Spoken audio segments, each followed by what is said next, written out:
Have you wondered what goes into designing a sandbox adventure for RPGs? Me too. And today I want to answer 7 questions that will hopefully give you some insight into how I designed my first sandbox adventure, Echoes of Dawn. Hey Dice Rollers, Paul here, and I'll be your DM for a while. If you like videos about DM advice, world building, and resource reviews, this might be the channel for you, so hit that subscribe button. I'll even let you hit it with advantage. So let's go ahead and jump into the 7 questions that might give you a little tour inside my designer brain. I will start by saying this is not a perfect product, but it is mine, and I have nowhere to go but up. Let's jump into the questions.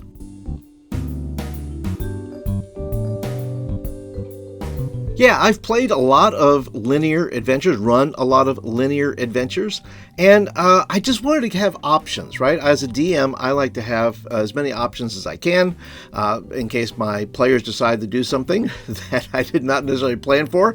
And I wanted to give DMs resources with a lot of options. So with a linear adventure, there is usually one goal, right? Get the thing, save the person.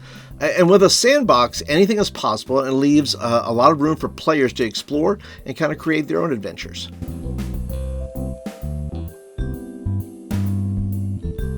I had intended on writing an adventure based on my 30-day dungeon quest, where I basically designed a dungeon every day for 30 days. There's a playlist up here, by the way, if you would like to check that out. But instead, I found a new little resource called Quest Generator from Silver Nightingale, and it inspired a few good ideas, and I took those ideas and dropped them into my world of Kriesh.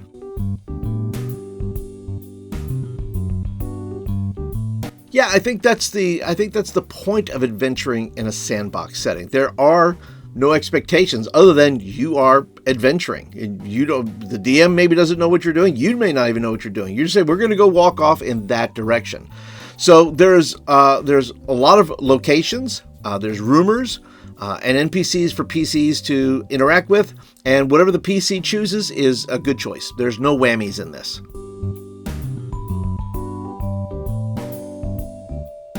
This particular sandbox covers 2 6-mile hexes and introduces 3 new locations. The Spire, which is a former prison now taken over by the Vricklac vampires, used as a blood bank.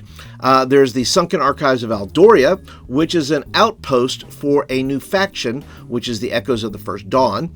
And then you have the dwarven hamlet of Windstone, which is up by the Aether Mountains, where they mine for sky iron, which is basically meteorites in the mountains, and they make really cool weapons and things like that. Echoes of the First Dawn are a group that was formed just after the Shadow Wars to help bring back the values Kriesh once held, and they started to ramp up a new post after the hexing. And the through line through all of these hexes and locations is the Echoes of the First Dawn, as there are NPCs who belong to it, and there are new treasures to be found, especially in the Archives of Eldoria.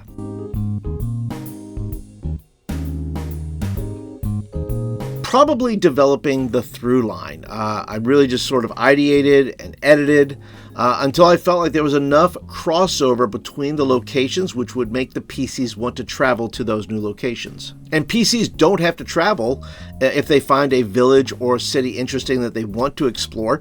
I think the most experienced DMs know that PCs just need an idea, and they start to inform the adventure with their own questions and hypotheses as to what's going on, or what an area looks like, or what they're actually looking for. And I think there are plenty of threads to pull on for hours of adventuring.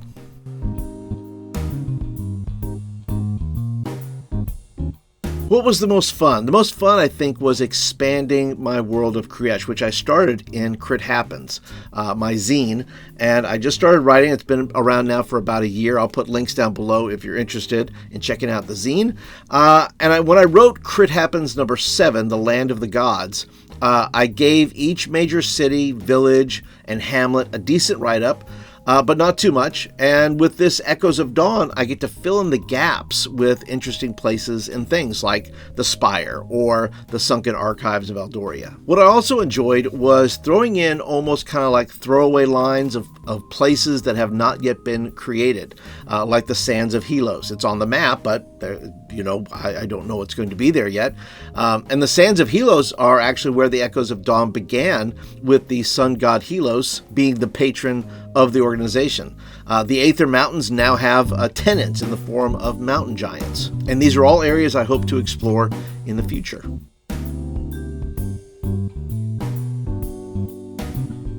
I hope that they'll appreciate all the options and the simplicity of the Sandbox. This zine is 60 pages, which might be my largest zine yet, but I did my best to keep lore descriptions to a minimum and leave room for their PCs to create the rest.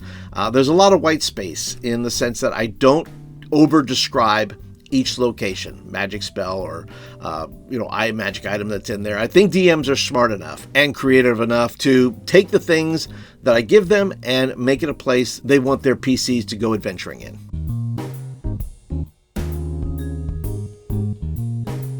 And listen, those of you who are watching, if you're interested in Echoes of the Dawn, it's over on Drive-Thru. I'll put a link down below. But I'd like to hear from you guys. What do you think makes for a good Sandbox adventure? Leave me some comments. But that's it for today. That's a little insight into my brain and how my designer brain, which is fairly new, by the way, is coming up with these ideas. And hopefully I'll bring some more ideas to you in the future. Thanks for being here today. Be sure to go and click the thumbs up button. Tells me you like the video and you want more of them.